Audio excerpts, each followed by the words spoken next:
સુરતમાં ફોર્મ પરત ખેંચવાના છેલ્લા દિવસે કોંગ્રેસના વોર્ડ નંબર 1ના ઉમેદવાર બોની પટેલે ફોર્મ ખેંચતા ધમાચકડી મચી ગઈ હતી.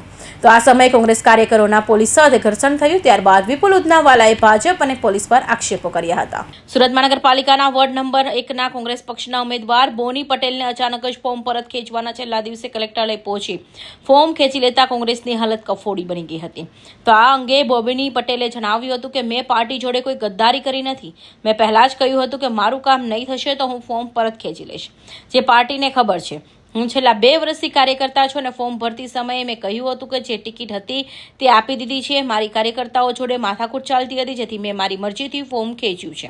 મને કોઈ પૈસા મળ્યા નથી. તો ફોર્મ પરત ખેંચવા પહોંચેલા બોની પટેલને કોંગ્રેસી કાર્યકરોએ અટકાવવાનો પ્રયાસ કર્યો હતો.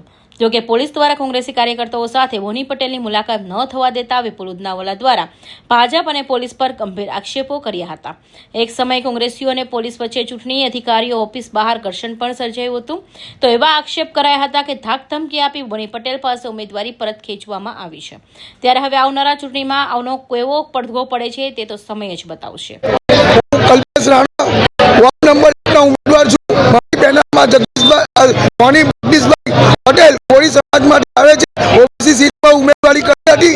આજે એને ડાક ધમકી અને ઘરમાં 50 થી પોલીસો અને 50-60 બીજેપીની ટીમ દ્વારા ડાક ધમકી દ્વારા એને ઘરમાં માનસિક રીતે ગરીબ ફેમિલીને અને સર્વના બાળકોને ધમકી આપવામાં આવી છે.